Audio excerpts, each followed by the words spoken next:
Blog Talk Radio.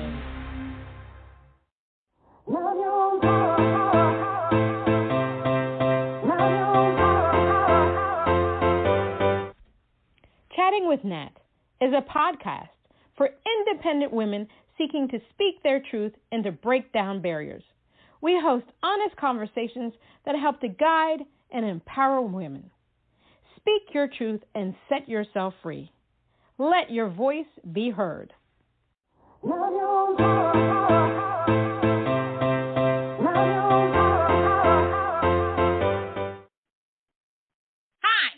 this is Nathalie Jean. This is Natalie Jane. Yes. And today we are on Chatting with Nat, always chatting with Nat. Today we have recording artist Laura Jane Jones. Laura Jane Jones is originally from just outside Detroit, Michigan. She is multi-ethnic and was adopted into a multi-ethnic family.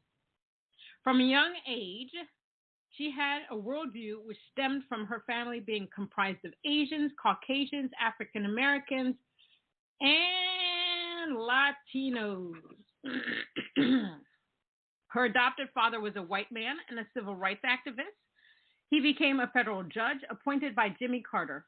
She grew up listening to jazz, Latin jazz, salsa, and R&B mostly. Her household was filled with intellect, and her parents encouraged her creativity, individuality. Laura Jane Jones grew up doing mostly musical theater. She studied dance and piano for many years as a youngster, performed in multiple musicals growing up. Her first professional gig was being featured in the children's choir of the Opera Grand Rapids in the opera Carmen. In Carmen, she was the lead Moorish child. Isn't that exciting? She also performed in the children's chorus of TOSCA. As a youngster, she also booked some television commercials for the mega grocery store MEIJER'S and sang on one radio commercial for Honda. Overall, Laura Jane was a creative child. She was constantly writing poetry, books, learning piano, guitar, and studying dance. She went on to study musical theater at the Boston Conservatory of Music and got a degree in music and theater at the University of the Arts in Philadelphia. She did work professionally in theater, including doing productions of Little Shop of Horrors, a European tour of Hair, Beehive at the Gem Theater in Detroit, a national tour of Harlem Renaissance, Jesus Christ Superstar at the Santa Barbara Civic Light Opera, Bobos, a hip-hop musical and twist at the Walnut Street Theater, Philadelphia. Now, Laura has toured with many, many, many people. My God, it's extensive. It's crazy. I can't even begin. She's been a featured vocalist for Enrique Iglesias. She also toured with Joe Cocker's last tour and is featured on his last DVD that he recorded. She was one of the first females to ever record with Aerosmith, is featured on the album called Music from Another Dimension. She also recorded and toured and performed with many others such as Kelly Clarkson, Billy Ray Cyrus, the Black Eyed Peas, Catherine McPhee, Leah Michelle, David Matthews Band, Perry Farrell and Satellite Party, Nicole Scherzinger, the late great Tina Marie, Joss Stone and Michael Bolton, Vintage Trouble, Adam Lambert, Miles Mosley, and Fantastic Negrito. This is an extensive list of people. Let's give her a round of applause. Audio Jungle. Hi, Laura. How are you? Woo-hoo-hoo-hoo. Hey. How are you? I'm still alive in this thing called a pandemic. Oh, yeah, we're still alive, and that's what's so awesome. I'm super grateful to be alive and kicking and thriving, actually. So what can you do? But, yeah, I'm happy I'm here for having me. Oh, it's truly my honor. I mean, every day I wake up and I'm like, what next? You know, between Flurona, Omicron, Delta, COVID, COVID had some babies. It's like you have to pinch yourself and ask yourself, is this really happening in the 21st century? Right. Yeah, for sure. You definitely have to keep asking yourself that. And it is a crazy and interesting cycle. But, hopefully we're coming through somewhere at the end of it, I hope. I don't see how this can just keep going like this. No, I know. I don't know how I keep going like this. So one of the questions I like to ask everybody is this. Now, I have a little story behind everything that I say, but so we just talked about the pandemic. Obviously, there were pros and there were cons. Cons, people dying, losing limbs, family members, and all that horrible stuff. But there were pros in the sense of there was a lot of self-reflection that was being done during this time because some people had a lot of time on their hands. Some people were still working from home or even working at their jobs instead of the time where we had the lockdown. Now, one of the craziest things that I've seen, that I saw during the pandemic, was families walking outside with their children. Now that shouldn't be crazy, but I saw more and more of it because people were locked down. They didn't have anything, I guess, better to do, so they decided to spend time with family. I knew people that cut back on work because they realized they weren't spending time with family. I read several articles that people were quitting their jobs because they realized that they wanted to follow their passion. It wasn't about, money. You had climate change where the animals and the trees, Mother Nature was like, they were happy people were not in the outside because the pollution level went down. Right. In regards to artists like you and I and other people out there doing whatever they're doing, they really started to think about who they wanted to be as artists. I know artists that rebranded, took down their music, was like, I'm doing something totally different. Did you take time to really self-reflect, or did you say, you know what, I know who I am. This is what I'm bringing out to the world? Well, I mean, listen, if anyone says that they didn't take time to reflect, I think they're lying. I mean, just that actual time that was forced upon us forced you to reflect. I mean, seriously, if anyone says they didn't reflect, I question their mental state of being.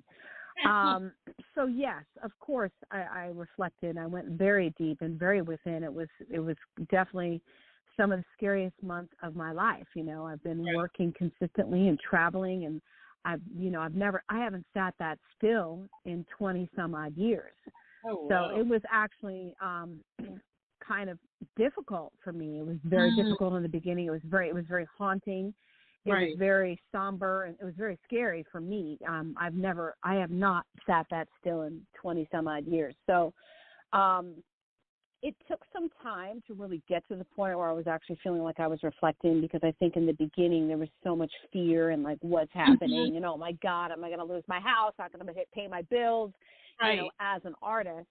So I think that once I got past that initial fear, which lasted like at least 2 months, I mean, that was at least 2 months, then I really started to really, the thing about the pandemic, which you started with, which I want to go back to, even though I don't have kids of my own, the pandemic really revealed the cracks in the whole society. Like why I had friends who have never spent that much time with their children, and their children are 15. They've never been home like that. You realize that, someone was working a job and they hated it, and they want, it just really revealed all of the cracks in the system. People that were there's a lot of like accusations of these people were making more money on unemployment, and that's why they don't want to go back to work. And I say, but that's the problem. Think about that. How in the freaking hell, I don't know if I can cuss on here. No, you how can in say the freaking hell, how in the fuck, how about that? Can someone make more money on unemployment, and then someone's criticizing them because they don't want to go back to work? It just shows you, like, how is that possible?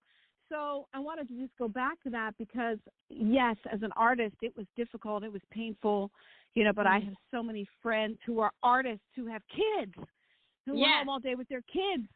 And what they went through with their kids, and I mean, I honestly think that parents were the heroes of the last 2 years. Parents. Yeah. I know that people say the health workers. I think it's parents. Right. Parents. Yeah. So yes, I reflected, and it made me realize my biggest realization And I noticed you started this out with me being a touring vocalist, and your colleague did that as well. Yes, I have spent a lot of my time touring and traveling, even though I've done 3 albums and I've recorded for years and years as well. But I realized for the first time ever that I could be home and be content. I enjoyed the peace. I liked the quiet. I'm very domestic. Like, I love to cook. You know, I got into a routine, and I was, for the first time ever, I was like, wow, I could actually do this. I could live like realization. I realized that I do want to focus more on studio stuff and recording and writing and producing and that kind of a thing. And I had kind of, you know, what's funny about me, babe, 2019, I had this like epiphany. I was like, I don't want to travel anymore. I don't want to tour anymore because I don't want to depend on touring for my income. Boom, 2020 hit. It was almost as if I had some really weird premonition. I was not prepared, but no one was prepared. So, so yes, there was a lot of reflection. There was a lot of going within. There was a lot of crying. There was some sadness. There was hope. You know, there was many, many, many avenues, many. It was a roller coaster of emotions. Yes. For sure. I went through all of them because, you know, I was at a job for about 15 years. And a lot of those years, I always wanted to quit for many different reasons. And then the pandemic hit. And I kid you not, this gave me the opportunity to be able to leave. I agree with you. Okay, we know the pandemic was bad, but at the same time, it gave us the reason to do what we're doing now. Right. It was the catalyst for a lot of people. Yes, it definitely was. And that's why, you know, it's funny because, you know, everyone kind of has their story from 2020, specifically 2020. I'm going to say 2020. We're still in it, but people are back to work. We have to go back to work, you know. Right. But everyone has their story, and there's validity in everyone's experience, you know. Amen. I agree with you 100%. Now, so that's interesting. So you finally, so you lost your job. Is that what you were implying? No. Now they said goodbye. So here's the story. Oh, excuse me. Correct me, girl. Correct me. Adios. She's like, nah. My story is that for years there was a lot of back and forth at my job in regards to the people that I work with, and I wanted to leave, but my job was very family oriented. I was very close to the people at the same time. You know, you can argue and bicker with some of your family and still love them. And it was the time when they said they wanted us to get vaccinated. Now, at that point, I was not ready, but they were making it mandatory. I don't like people telling me what to do. So I was like, and then so I did get COVID in December of 2020. And I had it bad. I didn't have to go to the hospital, but it was horrible. And and it totally changed me. I mean, I still have lingering effects, but it totally changed me. I'm a outspoken person, but COVID made me have no filter. And so I felt like if I went back to work, I would have cursed my bosses out, and that wouldn't have been good. So I rather leave, you know, amicably. And so we worked out a thing, and I left. And I've been wanting to do that for years and years and years. And I sit back and I said, I can't believe it took a pandemic for me to really say, okay, you know what? You literally have to take your balls, not that I have balls, or my boots or whatever, out and just do it. Just leave and focus on the thing that you want. Yeah, and it's funny because I used to use the word, it was a shift. It's been a shift where really, and then I was using the word, it was a reset. But now I think that when I really look back at 2020 and 2021, I mean, we're still in it. Right. But those moments were happening in 2020 and 2021. It's a shakeup. Right. It's been a shakeup. It's been like, hell no. I'm divorcing your ass. Hell yes, I'm marrying your ass. Oh, let's have a baby. I'm quitting this job. I'm going to do this instead. Right. It's been a shakeup. It's I was using these terms, like I said, shift and all these like more esoteric fucking terms. Yes. But it has been. It has been. But now I think of it more as a shakeup. It's been a shakeup. It's still a shakeup. We're still not. Yeah. I mean, if you look at a lot of things between the elections, that was the first shakeup, and then during the pandemic, you had George Floyd.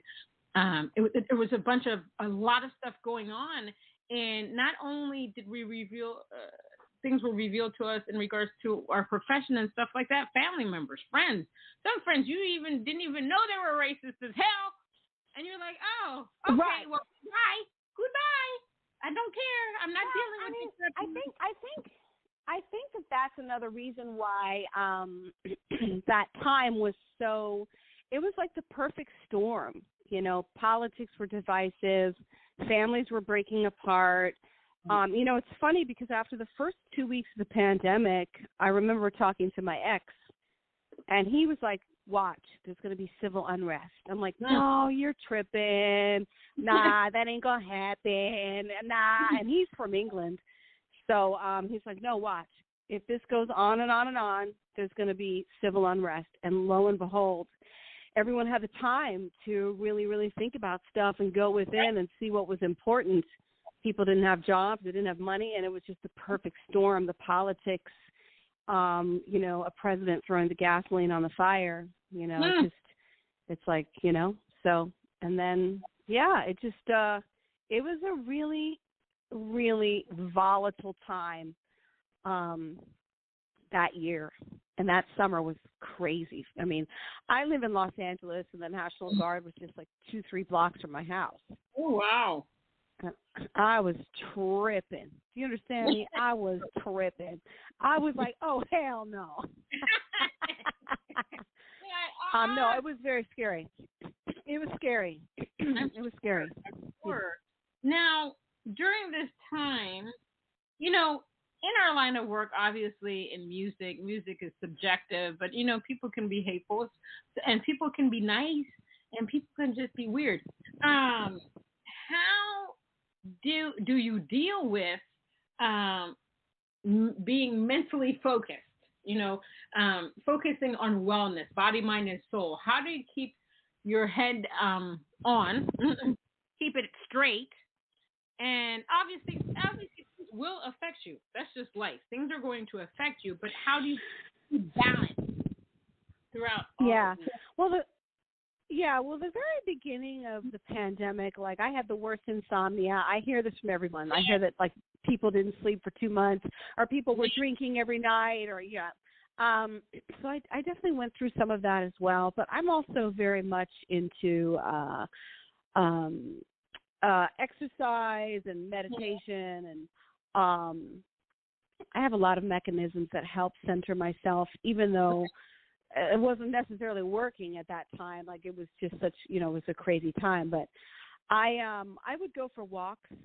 I live in California, so luckily I can say that I could go for walks pretty much any time of the year.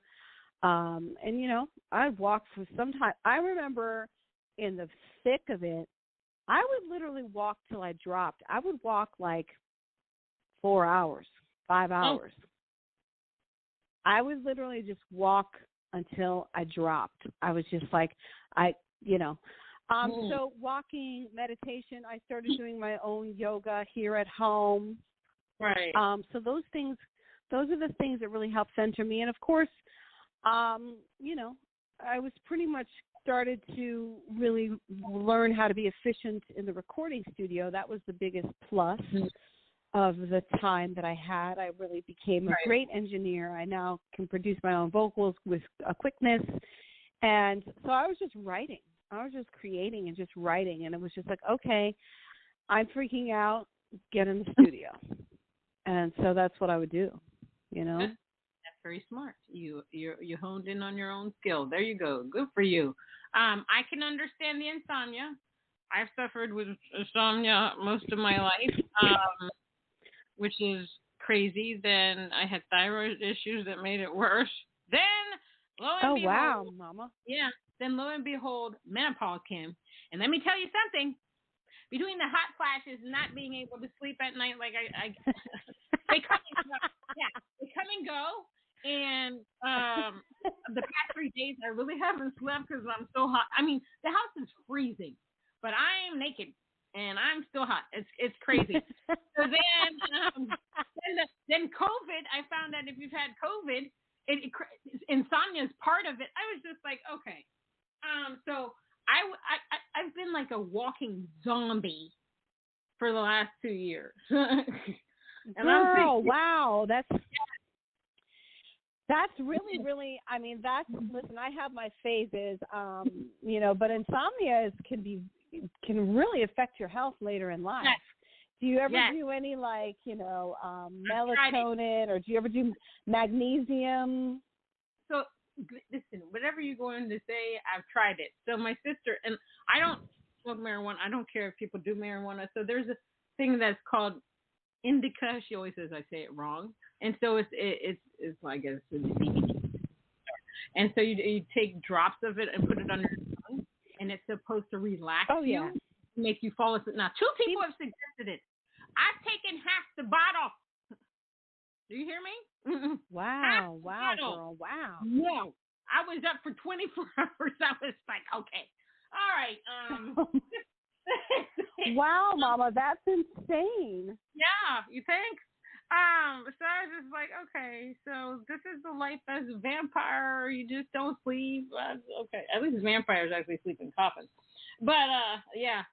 That, and then the hot flashes. Let me tell you, I can't even begin to talk about that crap. It's just disgusting.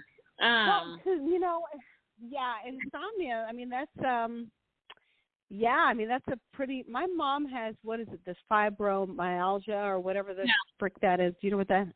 It's like some. I mean, do you think it's something similar to that? It's just everybody's different. And more of it is about the menopause. Because when you're so hot, you're sweat. I had to buy a body pack, body ice pack. So you put it in the freezer. Now you can't put it directly on your body because you'll get frostbite. So you have to put a sheet over you, and then you put the body ice pack on your back for 30 minutes. Okay. Wow. For a little bit, but then I'd have to take it off because then it would get. So at night, I'm doing a dance at night because the covers are on, the covers are off, the covers are on, the covers are off, the covers are on, the covers are off. I feel like I need to write a song about it. Have you ever been this hot? I don't know, but it's just been so crazy, and so music has been my gateway. Like sometimes I do get up and I'll write, and it'll help me fall asleep and stuff like that. It's just been that's dope.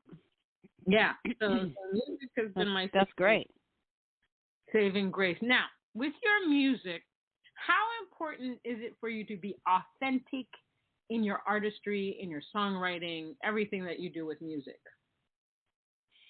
I think it's really important to me. I mean, I was one of those people, where I had record deals when I was 18, 19, 20, 21, that kind of a thing. And then when I realized that I was going to be an independent artist and produce my own stuff and get it out there, I could only do what felt right to me at the time. Now, of course, I've evolved. Things have changed. One project is different from the other. So when I say authenticity, for me, I think it means some kind of truth, something that is, whether it's like the sound you want to do or the producer you were lyrically or something. A lot of people, and listen, I'm not mad. Some people just are doing this because they want to be a star. Now with TikTok and Instagram and all this stuff, it's like, oh, you got to do this. Well, and hey, listen, I'm not knocking anybody at this point. The music business has changed so much in the last 20 years. I don't even know what you got to do. Right. So for me, authenticity is very important. And I think that's why this latest EP for me, it just kind of represents something different than some of my other projects because I haven't released an EP or an album in about in like 8 or 9 years. But this project just really wouldn't have been born if it hadn't been for the pandemic. I was home. I was freaking out. I was sitting by the pool with my neighbor who's a producer. And I remember it was like May or June of 2020. The protests were happening. Yeah, no, it was June. The protests were happening. Everything was fucking going crazy. Right. And he was like, why don't I send you some tracks? So I never would have worked with him if these world events hadn't been happening. And then the sound of this EP is very different for me because it's very electronic. But I also think that also represents the mood at the time, which is everyone was freaking out about money and everyone was kind of home alone, trying to do music. So like the album, people are like, oh, who played on it? I'm like, well, actually nobody. You know, there's no star guitar player with the Grammys, you know. But I feel like that space in the music, that space is just also reflective of the time. And, you know, so, and then this is really the first project that I've ever done where I've actually produced all the vocals myself. And with that, I just was able to take my time. And I wasn't influenced by somebody in the room who was probably making me feel bad or like. So I had to just trust my own instincts. Right. You know. So there was that. And then when I look back, because you know, when we were finishing these songs, I really wasn't sure I had no intention of really releasing this, but I'd gotten some good feedback. And then I realized that the lyrics were different than the kind of thing that I've written before. And again, it has to do with the luxury of time. I had time to go within. And, you know, so it just would not have been born. So for me, in terms of authenticity, I feel like this project is authentic in that I'm always going to remember this project that I did during that time. And it's always going to make me feel a certain kind of way. You know, and that's why I decided to release it for all those reasons. You know, it is authentic. I love that. Now I'm going to play your song, Eye in the Sky. Tell me what that is about. Wow. Well, Eye in the Sky is about death. It's about maybe the rapture.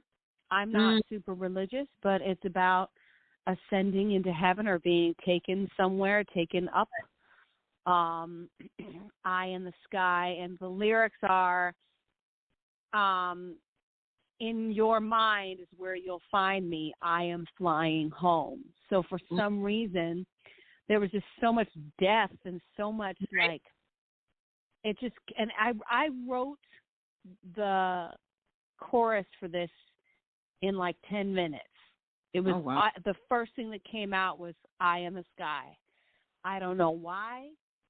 It was just in my subconscious. I mean, it was such a crazy time in 2020, that the darkness and the turmoil and the fear and like, you know, and it just poured out. And when I listened back and after I wrote the song, I wrote the main part of the song in 10 minutes.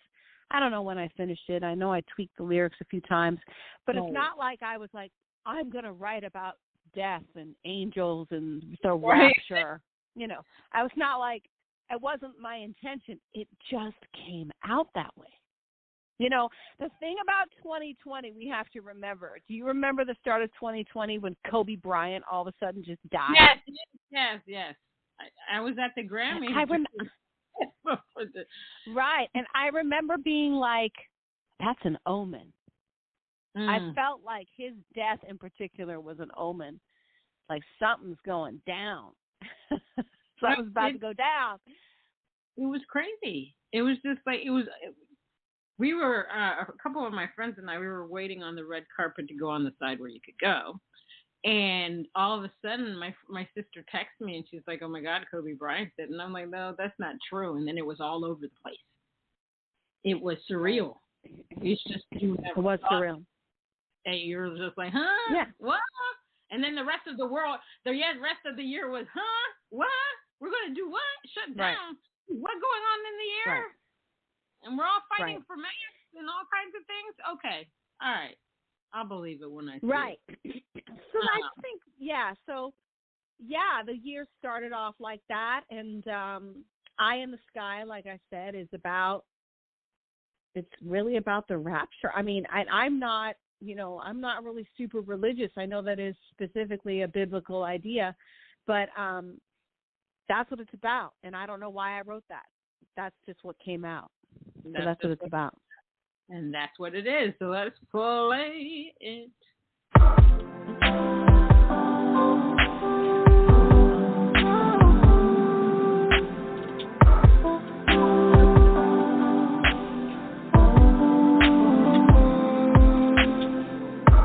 Watching leaning, carry my heart with you. My head is beating, seeing me like you do. In my mind, will you find me? Always lying home in the sky, crying she. Am I flying home? Don't say goodbye. Didn't you love me? Slowly told me it was me. It was a lie, standing above me, fold me coldly, slowly like a dove.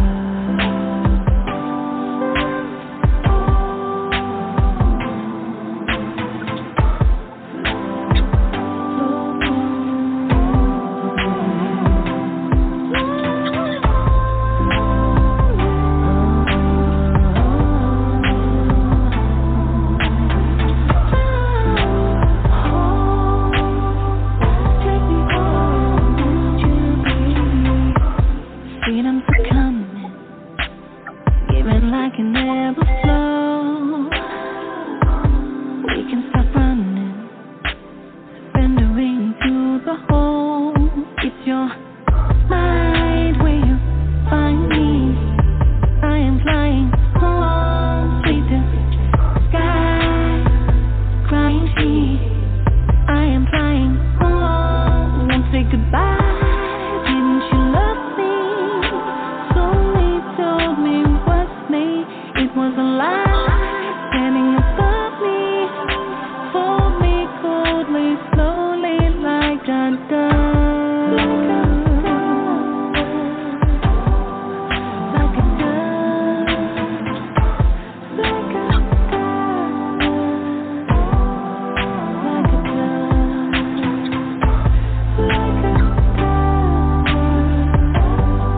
dove. Like a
Beautiful, beautiful, beautiful. I love that. Thank you. Thank you so much.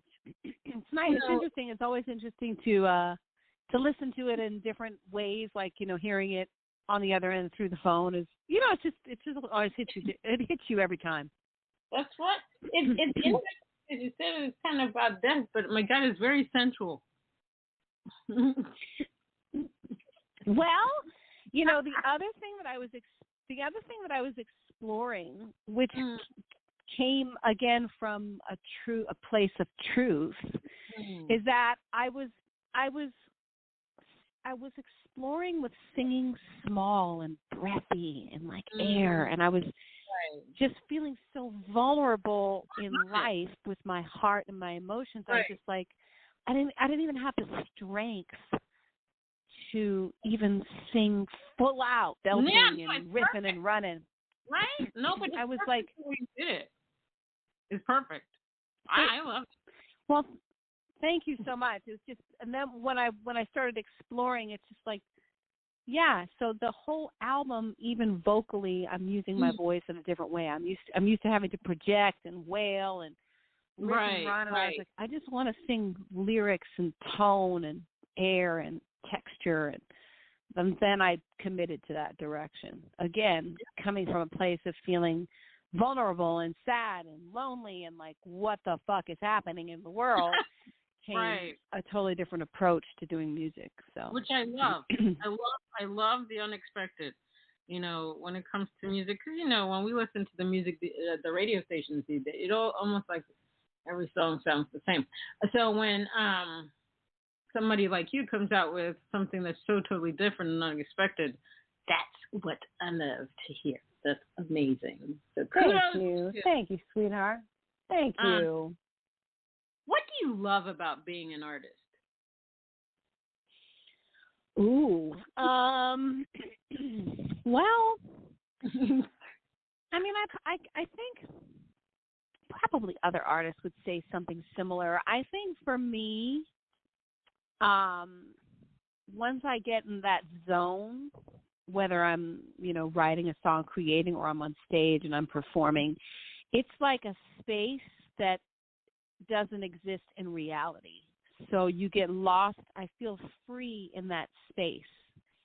I feel more myself in that space than I do in real life. So I think being an artist, there's this freedom, there's this euphoria, there's this thing that happens when you really connect in that zone.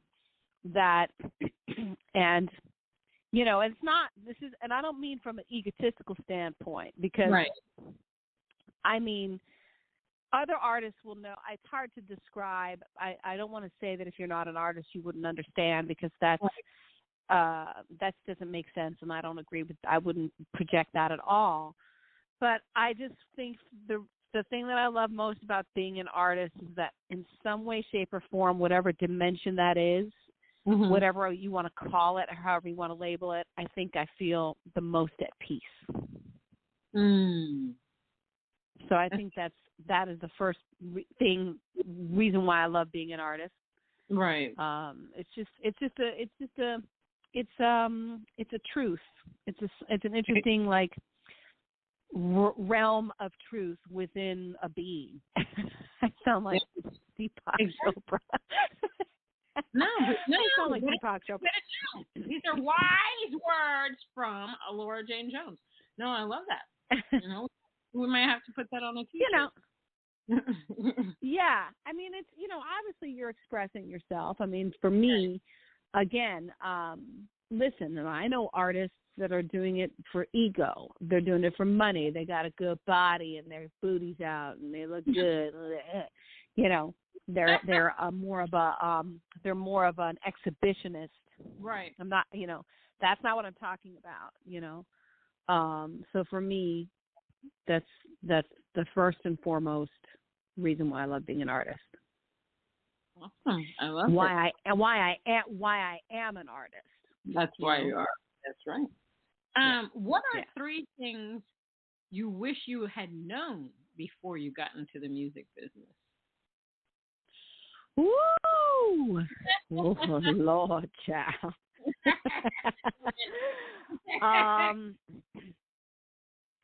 Well, I think, now being, a little bit older and wiser and having lived a little bit, one of the things, I'm also a mentor and I mentor young artists and stuff like that. And one of the things that I tell people today is that you're always going to walk into any situation and you're going to have an inner voice speaking to you. Mm-hmm. And you have to learn how to tap into that and listen to that. And that inner voice could be like, this is basically your intuition or your third eye, trusting your third eye, your intuition, your inner voice. You go into a room and you know, ooh, I don't like that guy. Ew, I get a bad vibe. But you don't really realize that that's what your inner voice is saying, and you maybe proceed with whatever you're proceeding with. It could be business and it could be personal. It could be personal too. We make bad decisions. Or you walk into the room, you're in a situation, you get a good vibe, and your inner voice is like, I like that person, but you don't know how to listen to that inner voice. You don't know how to listen to that intuition, and maybe you ignore it. And you make a bad choice by ignoring that. So I think there's one thing I wish that someone had, maybe someone did. That's the thing when you're young. You're like, oh, I think I know everything. You don't know shit. But I want, especially now, I mean, I tell young people this all the time. I said, let me tell you something. And I want to equip. I wish someone had equipped me. And I think as a female, as a woman of color, 25 years ago, as opposed to now, women of color are at least have a little bit more of a platform. They're a little bit more listened to. I mean, there wasn't nobody around. When I was coming up, there were no execs that were black women or women of color, Latinos. So, just, trusting, learning to listen to that inner voice and make decisions, trusting that inner voice, like knowing how to tap into that. Mm-hmm. And, so I tell young people all the time, I said, I said, you're smart. I wish someone had told me you're smart, and it's not that some people, no one told me I was dumb. Right. I wish someone had just said, listen, you are powerful. You are smarter than you think. You're strong. We, as women, I mean, it's happening now too, but it's just a little bit different now. Right. Because, I mean, there is more empowerment for young women. But back then, I mean, you were absolutely at the mercy of a bunch of motherfucking men. That's right. And they would do whatever the fuck they wanted, So I think I forgot the question. What was the question? I forgot, girl. I forgot. What are 3 things you wish you had known before you got into the music industry? Okay, so that's number 1. Number 2, I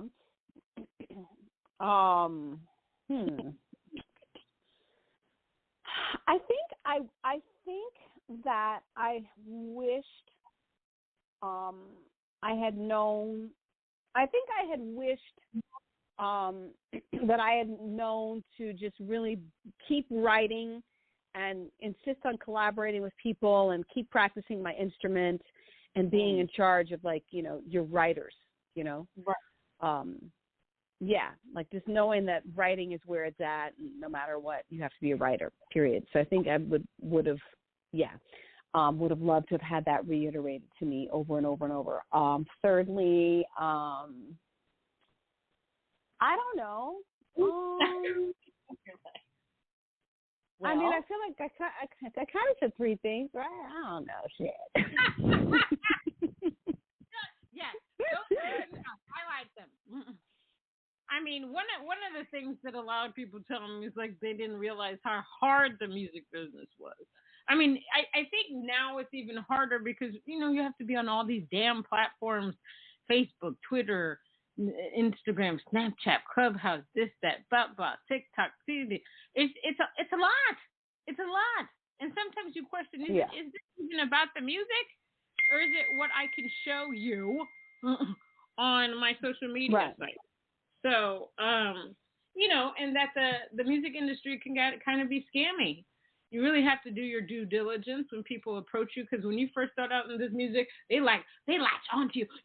I can make you famous. You just need to pay me $5,000 and I'll do this, that, and the other, which is a bunch of crap. Right. So people just have to basically watch out. But I loved your answers. Don't worry, they were good. Thank you. Oh my God, thank you. How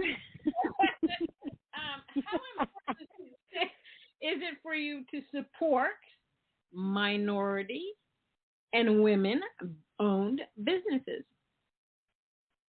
I think it's very important. One of the things that I realized going back to the pandemic, and you would hear this at some point, like through the pandemic, you would hear women businesses and minority businesses were affected the most. Right. And then I realized, like, that year, and I mean, I'm just going to make a list, like, I realized that, oh my God, I have been going out of my way, not going out of my way, innately, intuitively, in my wisdom, and as I've gotten older, like, I support women in business. Like, I whether it's like my hairstylist or my acupuncturist or my esthetician or the bakery, the vegan, gluten-free, minority-owned bakery where I can get some shit. All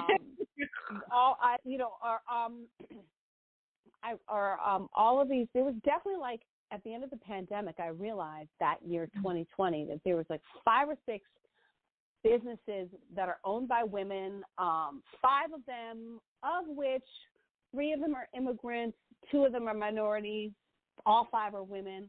And usually every year I realize that, because when I was doing my taxes, I'm like, usually I'm spending at least, $3,500 on this woman's business, or maybe it's 42, or maybe it's 2,500. And, those aren't huge numbers. You figure if that woman in business has, 30 clients that are paying that, that's, So, and I realized that it was true, that the businesses that were run by women, small businesses, were affected the most because I didn't patron them myself, not because I didn't want to. Either A, they were closed, or I was so scared to spend money. I mean, I cut my own hair for like a year, because everything, I'm in California, everything was fucking closed, girl. So you're like, I get it. I'm one of those people. I was raised in a family with 4 sisters. So now I have 4 sisters who are now my best friends, and of which 3 are women of color. And just, it is innate for me to reach out to women on a sisterhood level. Just purely that, hey, girl, how you doing? What you working on? Okay, well, I'm going to buy one. Shit. Oh, that shit went down, and that your boss did this. It is innate. It is natural for me to fellowship with other women and protect other women and to want to support other women. It's just my truth. It's how I was raised. So it's very important to me. Very important. And that is extremely, extremely awesome. Extremely awesome, because we need more women like you that, who want to support women. It's crazy to me. That's why Nikki and I started Sisters in Music, because we want a platform where everybody's we're on the same plane. We're all living in the same world. There's no diva behavior. And we just want to be able to support one another. When you're successful, I'm successful. I don't have time for that competition bullshit. I just don't. I do my thing. You like it, you don't like it, who cares? I'm the type of person that always likes to applaud people when something's happened for them. Even if let's say we're in the same genre, battling the same thing. Who cares? If it's meant for you, you're going to get it. If it's meant for me, I'm going to get it. But I'm going to applaud you while I watch your successes. I'm not going, oh my God, why did Laura get it and I didn't get it? No, I'm not like that. I'm not like that whatsoever. Right. And So I've always been kind of a believer that, there's enough slices of the pie to go around. You just need to be happy with you just have to be happy with your slice of the pie. If your slice of the pie is a quarter of an inch smaller than the person, like, it's perspective. Right. Maybe your journey is like, it's the whole, glass half empty, half full thing. That's right. Now, you were adopted into a multi-ethnic family here. Mhm. How was that for you growing up? Well, automatically, because everyone looked different in my family, from my siblings to my parents, it was just like, okay. I mean, clearly, you weren't allowed to be racist. You certainly, two of my sisters were immigrants. They were, came from another country. So I understood what that was. Automatically, it just forces you to just, think outside the box and just like, just racism just was never that would make no sense, So I think learning tolerance at a young age was one of the best things, and tolerance and understanding and differences. I mean, I remember when my two sisters came from Vietnam. I mean, I thought, you want to hear a funny story? Yeah.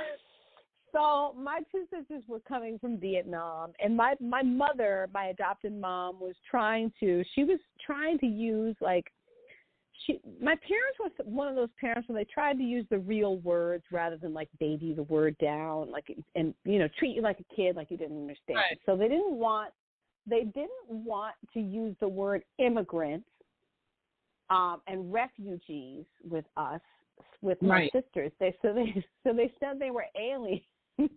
But that is a correct term. They're aliens. So, because aliens doesn't mean outer space, but me being 5. So we are in LaGuardia Airport in New York City, and my sisters are arriving from Vietnam. And they arrived, and my mom was like, "Go take your sisters," way back, because my mom said, "Go take your sisters to the bathroom." So we weren't even supervised back then. And so I screamed at the top of my lungs, "But Mommy, do they have vaginas like me? Because they're aliens." Like, I screamed it in the middle of the airport. Do they have vaginas?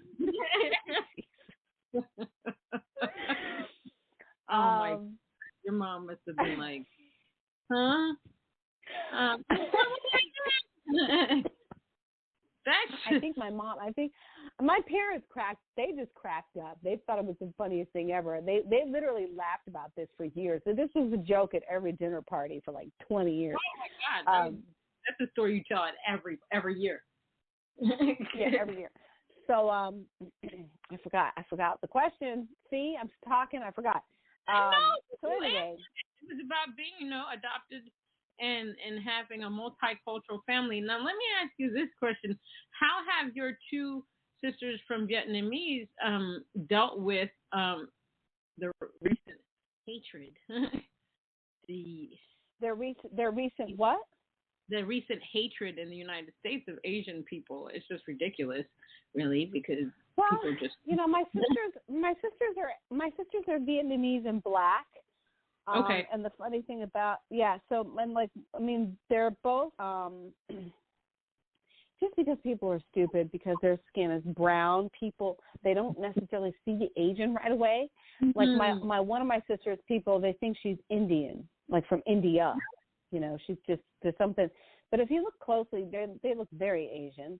Right. But because their skin tone is not like yellow or like light, right. People don't automatically think that they're Asian. So I would say, so to answer your question, but they definitely have experienced racism. I just don't know if I can equate it to just Asian. Yeah. I don't know. Our world. I don't know. I look at the news sometimes, and I just don't understand how people can be so hateful. You know, there recently a person just shoved an Asian woman in front of a train. I think it was an Asian person, or they're beating Asian people, and obviously this was happening to blacks for many years. And Yeah.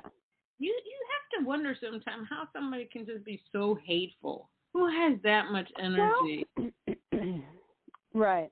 I mean, I think in the last 20 some odd years, mean-spiritedness has become one of our biggest societal problems. I think it equates from, even reality shows, and kids in schools, bullying, and like mean-spiritedness is like, it's what's popular, like just be mean, be vicious, be mean. So I think on a societal level, that's every race, every person, that's just like, unfortunately, I think it's an American thing. I mean, I've been to 90 countries and I don't see it quite like what I see here. People want to be mean. They want to be vicious. Yeah. I agree with you 100% on that. Let's say, okay, United States is great. We have a lot of freedoms and stuff like that. But when it comes to racism, this country is just, it's and the hatred, and like you talk about, it's just a thing now. It's like a popular thing to be so hateful and have a lot of vitriol in your system, and it's sad, And it is, and I think that, clearly, in terms of America, our other problem, which it's so clear, the browning of America. First of all, it has happened. It has happened. It's no longer happening. It has happened. And there are people that really, really feel threatened by that and don't really want that to be happening, which is kind of the climate that we've been in with a lot of the politics and so many cultural things that have been happening. And it's like, well, I don't know what to tell you guys. This is what it is. This is what it is. And to change certain things in the fabric of what created that outcome here in America is, well, so then you hate America, because if you don't want this and you don't want this, then really what it means is you hate America, because that's what we're founded on. So we're founded on, so and then with that, now you've got the browning of America, and it's like, no, you have to, it kills me, especially my immigrant friends, how they really don't know how this country really was built on inequity, and why and how, and why is there generational poverty in the Black community? Why is there this and why is there that? They don't know.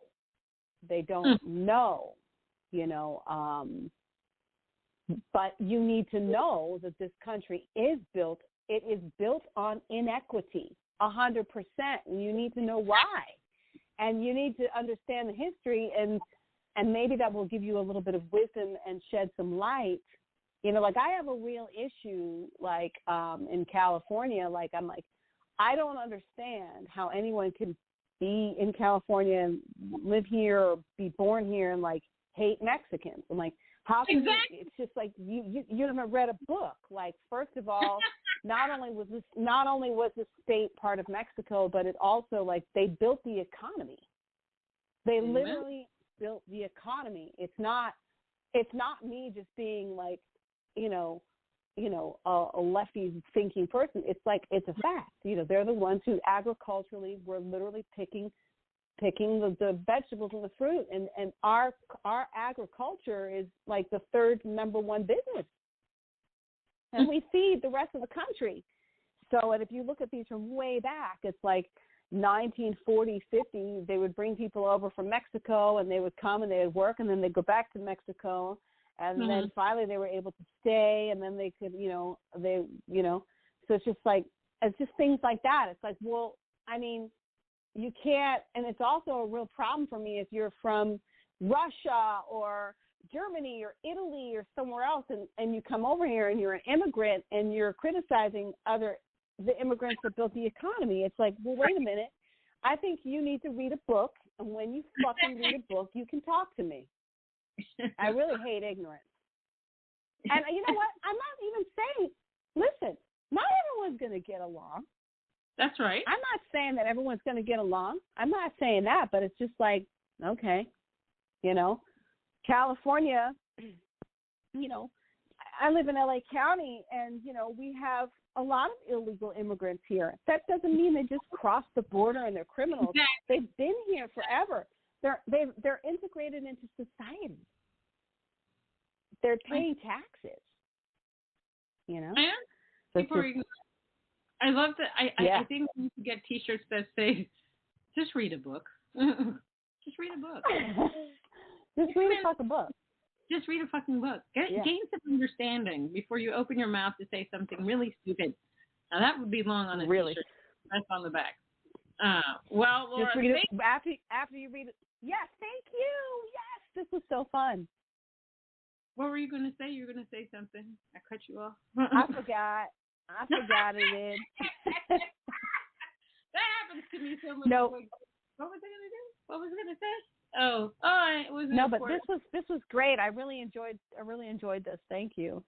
Oh, thank you. I mean, it was an honor to have you.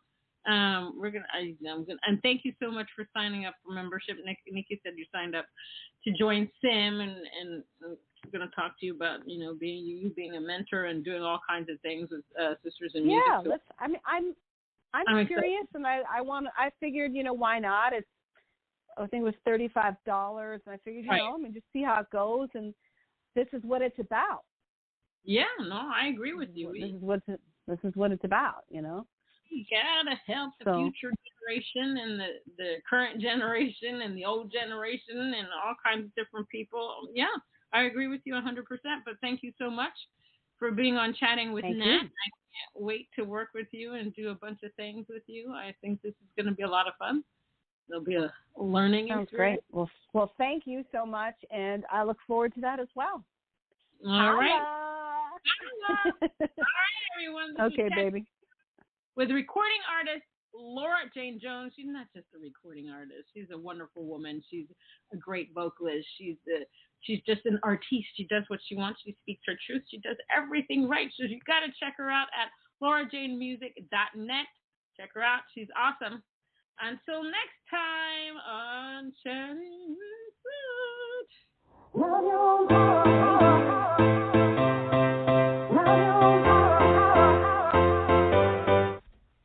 Chatting with Nat is a podcast for independent women seeking to speak their truth and to break down barriers.